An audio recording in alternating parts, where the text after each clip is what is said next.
So I've talked about this slide already, but I want to go over it a little bit more slowly so you actually get it. This is the slide that's often shown when people are talking about central metabolism and the utilization of macronutrients, both lipids, carbohydrates, and proteins, right? And everything that's catabolic or being broken down, ostensibly for energetic purposes, is in red, and everything that is for anabolic or anabolic purposes are pathways that are building up, either for the construction of structural components or storage of energy, something like that, or some kind of functional aspect of a larger structure, maybe lipids for cell membrane or whatever, proteins. And the thing is, though,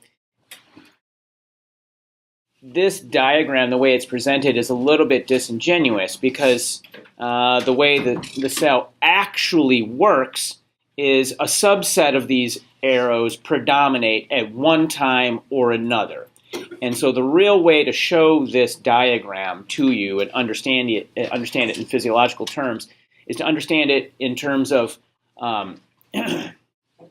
absorptive and post-absorptive states. Like, what's the nutrient state that the body is in?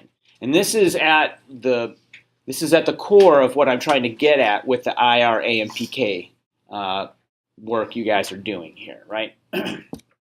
So let's just understand this a little bit, because this idea about central metabolism is going to be one that should be at least what you're talking about in terms of the effects of insulin and energy balance with ATP versus AMP and ADP in the cell is in the context of this larger understanding of central metabolism.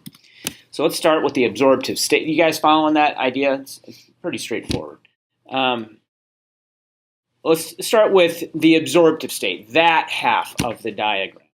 So you have just had a delicious meal, and these are the parts of the pathway that predominate. First of all, insulin is flush in your blood. All right? Come on in. Come on in. Insulin is in your blood. It has hit the insulin receptor, and there is this panoply of downstream effects, right? That are outlined in that first chart that I gave you. Some of those effects of insulin are highlighted here. All right. So one of them is that insulin is going to promote the first of all, the uptake of glucose, of course. All right, it's the insulin receptor is going to cause a cascade that's going to lead to the translocation of the GLUT4 transporter into the envelope, the outer envelope of the cell. And it's going to bring glucose into the cell, and you see that depicted right up here. Once we have the glucose in the cell, this can be made into glycogen, and certainly insulin will stimulate that. It stimulates the storage of glucose as glycogen, and there's a cascade in that diagram that leads to that. Glucose can also go through glycolysis. And glycolysis is heavily favored in the absorptive state, meaning that we're going to break that glucose down into smaller carbon subunits, pyruvate, which then will be converted into acetyl-CoA and translocated to the mitochondria. Pyruvate itself can be shunted over towards the amino acid side, and we can make amino acids with them. Insulin is part of the story once again, in that it can drive the production of amino acids into proteins for another catabolic arm of the absorptive state. Insulin is also, along with growth hormone, responsible for the absorption through a cascade of a signaling cascade, ends up in the absorption of more amino acids from the blood once those amino acids have spiked after a meal. On the third arm of this pathway, so we have the three tracks, lipids, carbohydrates, and proteins. On the lipid track, we can take glycerol off of, which is a 3-carbon fragment of glucose. We can peel glycerol off of the central glucose or glycolysis pathway and take glycerol and various fatty acids that have been absorbed from the blood, and we can form triglycerides from them, again, under the signal, under the stimulus of insulin. Where do we get these fatty acids? They can be absorbed from the blood, like I said, or we can produce them from combining repetitive units of acetyl-CoA, which is a breakdown product of glucose. So again, that conversion of acetyl-CoA into a fatty acid, the storage of that carbon as a fat, a high energy density molecule, is again stimulated by insulin. So when we look at this insulin pathway, you're going to see it's crazy. There's all these downstream effects, but they point to different places, all in the same picture of energy management and storage during the absorptive state. Now, the other side of that is the post-absorptive state. This is not insulin-driven. So people talking about the insulin receptor, this is not really part of your discussion. However, AMPK does relate to this. The job of AMPK is to sense ATP versus AMP and ADP ratios in the cell. Okay, and if that ratio goes out of whack, then we need to raise ATP levels. All right, and so this is the post-absorptive state. Everything in red that you see here is a catabolic process. This is one that's working towards energy mobilization.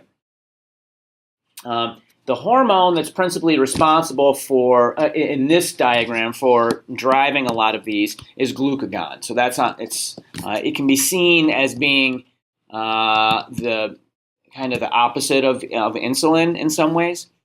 It's produced by the alpha cells in the pancreas, whereas beta cells are the ones putting out insulin. So much of what you see here is truly the opposite of the absorptive state. So we're taking all of these larger structures that have been built up during the absorptive state, lipids, triglycerides, glycogen, and proteins, and they are getting stimulated to be broken down into components of the nutrient pool. All of this is getting shunted into the mitochondria in the TCA cycle, the citric acid cycle. So one thing you'll notice, however, is that in the previous slide, when our ATP was principally coming from carbohydrates, see how glucose is feeding strongly into pyruvate and then into acetyl-CoA, and that's what's driving ATP production.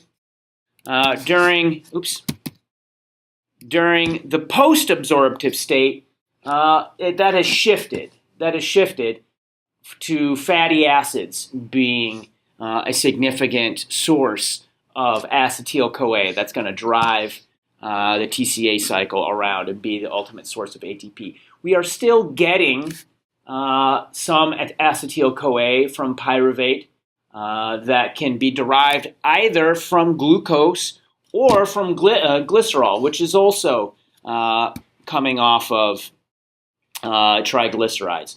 So for every for every 3 fatty acids that we're shunting into the TCA cycle, we're sending 1 glycerol into the TCA cycle. So that's a non-trivial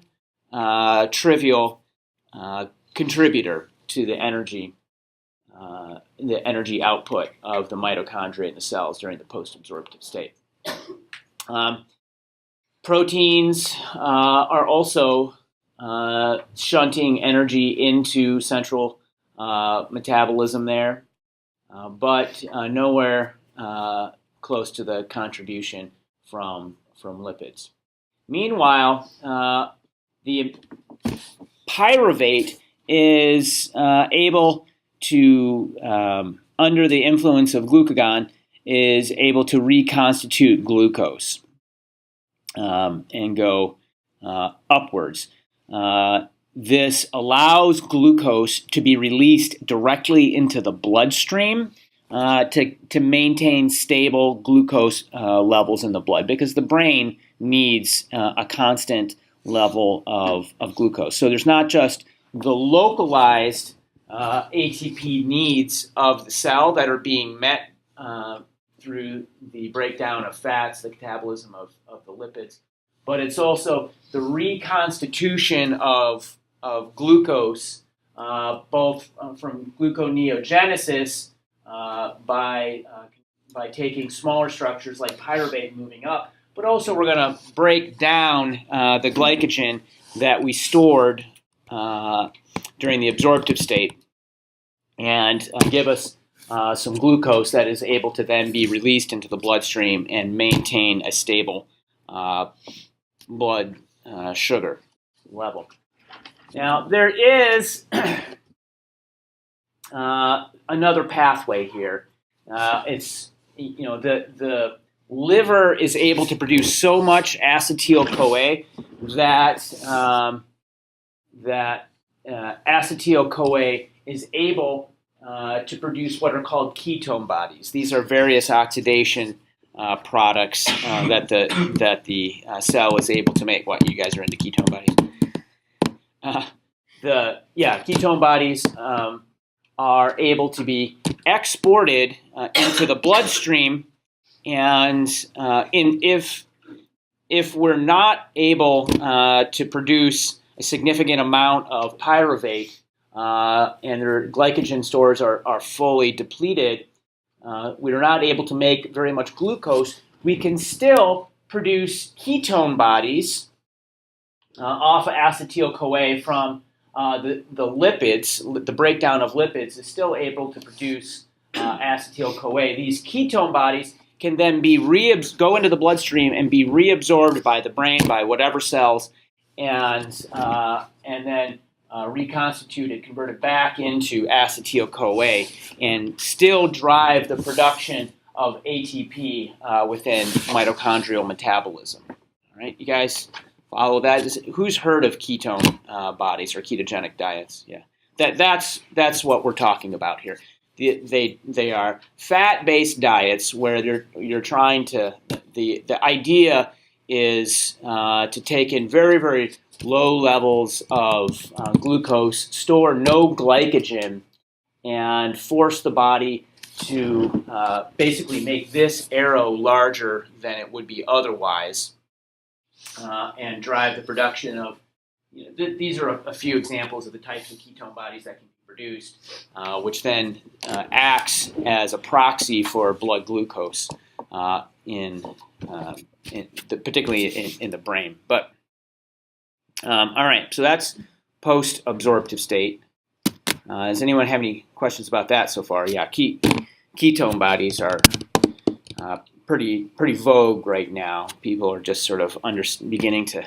It took society a while to absorb that diagram. Yeah, what's up? Yeah, I was just wondering if Ketogenic diets work for what? Like for weight Well, loss. weight loss. Weight loss is not. Weight loss is not, I think, the ideal use for the ketogenic diet. But sure, I mean, you can lose weight on a glycemic diet or a ketogenic diet. I think what is useful about a ketogenic diet is the fact that if you have insulin resistance, which often accompanies obesity. So we'll talk, the last slide is about metabolic disorder. It's certainly, there is strong evidence to suggest that, and it just makes sense, that it's going to help people who have insulin resistance. You can, the number of calories that you bring in is related to the storage of calories in adipose tissue, right? Weight loss is a function of, number one, creating demand for calories, and you do that by exercising, and then the kinds of foods and the timing of the foods that you eat can lead to weight loss. What you're trying to do is mobilize lipid reserves. Yeah. So we can have a longer conversation. I don't want to go too far off the map right now, but yeah. So it's good for you. Also, you can go into ketoacidosis. Well, I actually think the verdict is out. There's certainly been a lot of conventional. Who was this? This was Julie that said this? No. Oh yeah, Kevin. Well, yeah, I look forward to having discussions about this with him, because I actually disagree with him. He said the brain can. That's incorrect. That's incorrect. No, I understand. Yeah, that's incorrect. I mean, all the cells in the body can absorb some form of, perhaps not all, I don't know about that, but there are some forms of ketone bodies that can be absorbed by the brain and reconstituted into acetyl-CoA. Yeah. Anyways, yeah, it's not ideal for rapid weight loss. It can be part of a weight loss regime, but I think the thing that is more interesting about it is in the treatment of insulin resistance. I don't know. That's my perspective. I don't know if Kevin is. I tried the ketogenic diet just to see what it was like. There are some weird things about it, which I won't go into, but you're eating a lot of fats, which is counterintuitive. All right, so the last couple points, I'm going slower than I meant to. Hormonal appetite control. The two hormones that control appetite are leptin and ghrelin. All right, so if you are in the post-absorptive state, you're hungry. This is ghrelin.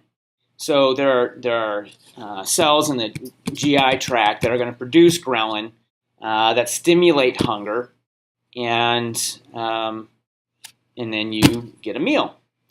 On the other hand, in the during the absorptive state, adipose tissue is able to produce a hormone called leptin, and the upregulation of ghrelin causes the downward expression of leptin, and vice versa, right? So when you are in the absorptive state, leptin is getting released. This leads to a sense of satiety. These are all have central effects on the brain, and we'll see that in a moment. All right. So I'm introducing these two because the idea of leptin resistance is one of the important concepts that is in the discussion of metabolic disorder and obesity. So let's look at this a little bit. The way we can think about this is in the afferent signals that are coming into the brain and the efferent signals that are coming out of the brain. There are meal-related afferent signals, short-term signals. So the stomach's empty, hasn't been absorbing some food. It's going to produce ghrelin. And ghrelin is going to be telling the brain, you are hungry, get some food. And then you eat some food, and your GI tract makes some other hormones. The one that we've talked about is CCK, cholecystokinin, the third on that list there. But some others are peptide YY, glucagon-like peptide. These are sort of the opposite of ghrelin. They turn the ghrelin effect off centrally, but they're directly related to the meal. There are long-term effects, all right, on the brain. So having elevated insulin levels are going to also turn down your appetite, as well as long-term elevated levels of leptin. Say it's winter maybe, you've been binging on food or whatever, and you have a little bit more adipose tissue than you perhaps normally would. That is going to lead to an increase in the production of leptin. These are also going to turn down your appetite centers in the brain. So on the afferent side, the output is a reduction in appetite from all the red inputs and an increase in appetite from ghrelin. These are the other effects of these same pathways, and this is obviously a highly schematic diagram here. The signaling pathways are much more complicated than this, but it leads to effects in energy expenditure, the baseline hormonal milieu that is in the body, energy partitioning, which I'm going to talk about in a second here, and then reproduction and growth. All right, energy partitioning. This is maybe this will answer some of your questions. So the idea of energy partitioning is one in which so we have proteins, carbohydrates, and fats, right? And they all represent sources of energy. There are different ways that you can partition these. These are the macronutrients. Proteins, carbs, and fats are the macronutrients. There's different ways you can partition them. First of all, proteins that are in the diet primarily get incorporated into muscle tissue, all right? Unless you have eaten more protein than there is demand for by the muscles, and that would lead to you reaching what? Renal threshold, and you would excrete all of that protein. So if you're at neutral nitrogen balance, you're probably not going to be shunting a whole lot of protein into the muscles. If you're putting on muscle mass, proteins tend to localize to muscle tissue. But a little bit goes into energy usage. You can break down proteins for energy, and a little bit of it can be used to store energy in terms of adipose tissue. Next, carbohydrates. Carbohydrates have two destinations. They can, depending on need, they can be burned for energy. Say if they're the energetic need, the use of carbs to produce ATP, and then they can also be stored. The energy of carbohydrates can be converted into triglycerides and fatty acids and stored in adipose tissue. And then fats. Fats can either be used as an energy source or they can be immediately, that is, they can be broken down, funneled into acetyl-CoA and into glycerol. That all feeds into the TCA cycle and gives us an output of ATP for whatever needs that are there. And then they can also be stored, obviously, in adipose tissue for long-term storage that can be drawn upon as needed. All right, so energy partitioning. Okay, so back to leptin for a moment. We said that leptin suppresses appetite, ghrelin increases appetite, but there's this idea of leptin resistance.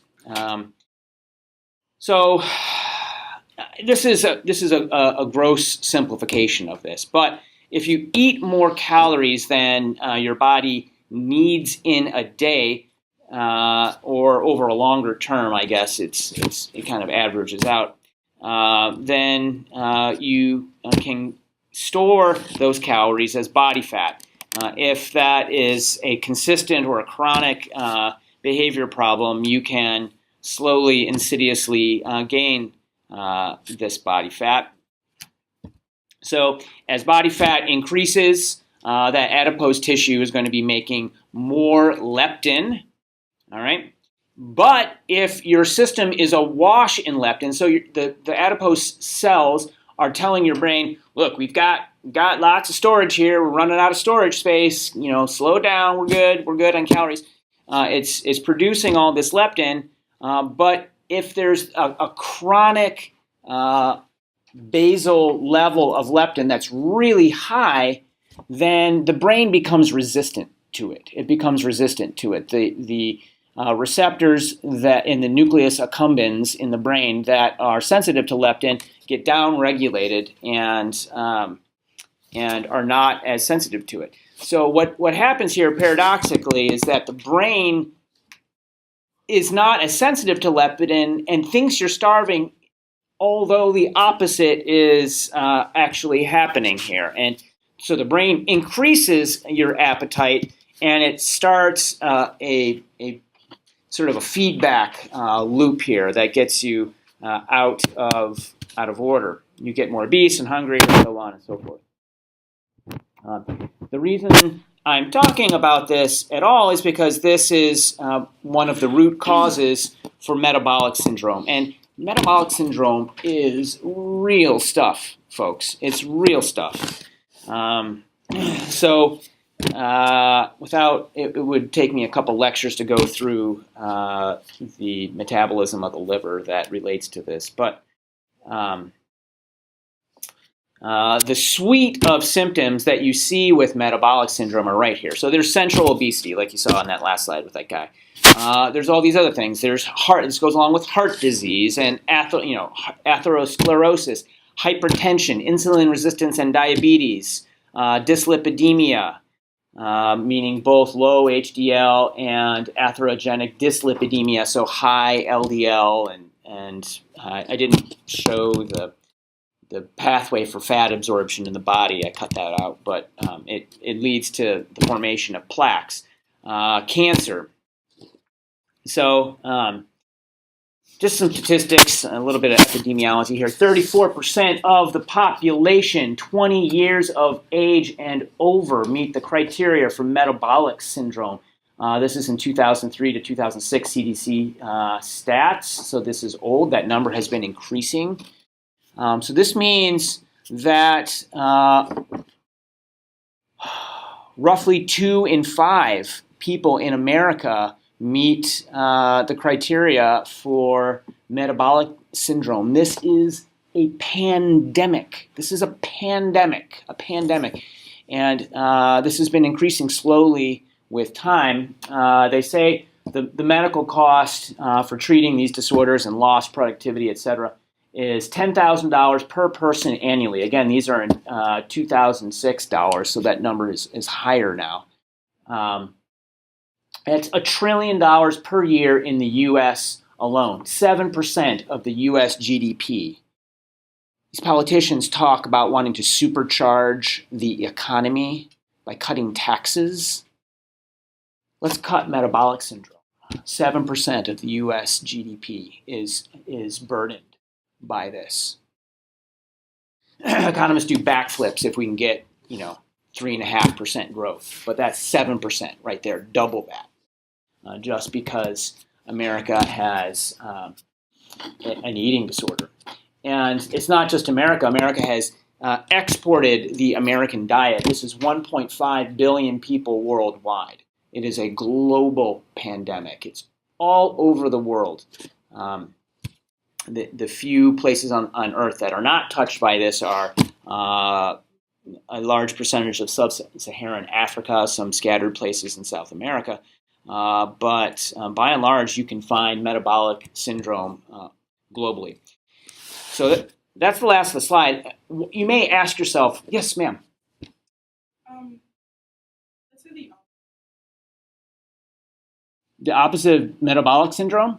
like instead of having insulin resistance, Mm-hmm. resistance?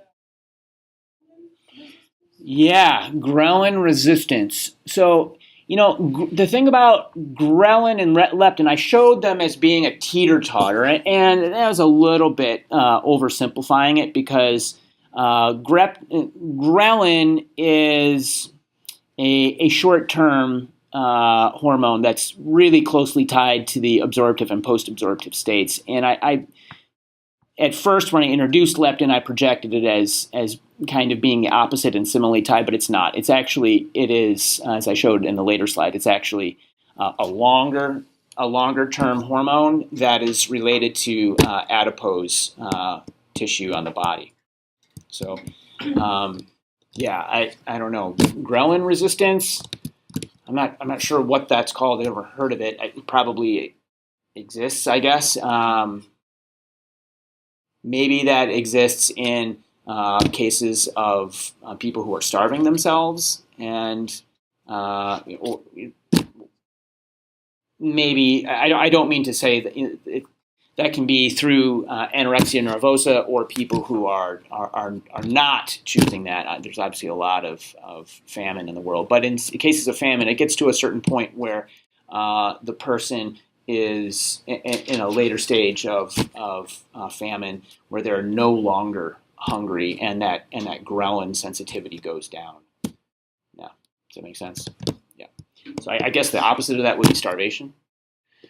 So I'll tell you a little, like a 2-minute story, and then we'll end it, and we can break into groups for just a little bit of the last of the class. Where did this all come from? Well, here's a story, interesting story about Richard Nixon, who was the president maybe when I was born, I guess. No, he's even a little before me. He had been tossed out by my birth. Anyways, he is often castigated as being one of the worst presidents that we had, at least whatever. Why is this? There's like history behind that, but he was also a shrewd character. And prior to Nixon, one thing that was a political issue that is certainly not is the cost of sugar. It seems silly to say this, but the cost of sugar was something that wildly fluctuated. For example, during World War II, the price of sugar skyrocketed for obvious reasons. There was increased demand, and then the supply of sugar was very unstable and based upon a process of cultivating sugar beets. Right. Well, I'm gonna paint a picture of the perfect storm here. So Richard Nixon wanted to make it not a political issue any longer, and so two other things happened at the same time. In Japan, Japanese scientists developed a method for extraction of fructose from sucrose that was isolated from corn. So corn has a lot of sucrose in it, and you can isolate. They came up with a way of hydrolyzing the sucrose into glucose and fructose, and then isolating the fructose. The thing about fructose, or fruit sugar, is it is significantly sweeter than glucose. It's very sweet. Fructose tastes very sweet. If you were to try, has anyone had like brown rice syrup before, or malt barley syrup? These are forms of glucose, or simple syrup that you can put on simple glucose syrup. Glucose is not very sweet. What makes sucrose so sweet is the fructose half of it. So there was this cheap, readily available source of fructose. Nixon said, okay, let's subsidize. This is when farm subsidies started in the country, and they subsidized corn. And so now there was this government subsidized, readily accessible, now cheap source of fructose. It totally removed sugar as a political entity. It just was not an issue any longer that anyone needed to debate. At the same time, there was a burgeoning epidemic of obesity in the United States. It was thought at the time that this was due to lipids in the diet, too much fat. You are getting obese because you're eating too much fat. So Nixon instructed the Attorney General at the time, whose name I forget, but to issue a warning saying that obesity is a problem because people are eating too much fat. And so what happened? Well, there was this wave of low-fat foods. But if you take the fat out of a food doesn't taste very good. And so what they did was to replace the fat in a low-fat food, they replaced it with fructose. And high fructose corn syrup entered into the U.S. diet. It is more than anything else responsible for the real rise of metabolic syndrome. I don't have the time to go through all the more detailed biochemistry of fructose, but there's a little bit of historical biochemistry for you to think about. All right, are there any questions on any of that? I'm not going to test you about Richard Nixon, don't worry. Okay,